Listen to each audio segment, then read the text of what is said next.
Mr. Smith has a maximum of $50 to spend at a museum. A ticket to the museum costs $7. He can spend P dollars, possible money, P dollars to buy other things at the museum. Which inequality can be used to find the possible values for P?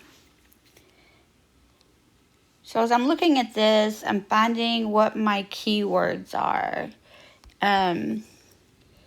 Maximum, that's my keyword right there. So when I try to figure out how much can he spend, if he can spend a maximum of $50, then that's the most he can spend. He cannot spend more than $50. So whatever money he does spend has to be $50 or less. Okay, so that would make our $50, if it's going to be, that has to be the most. So that's on the greater side, okay? But it can be equal to, because he can spend $50.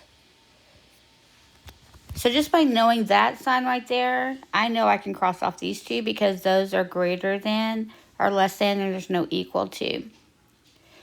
If I take P, that's the possible money, possible dollars he can spend, plus the $7 to get in the museum. That has to be less than 50. So I see this one right here says that he can spend more than 50. And this right here would be our answer. But let's go ahead and work the problem out and see how much he can spend. Because you'll need to know how to solve these as well.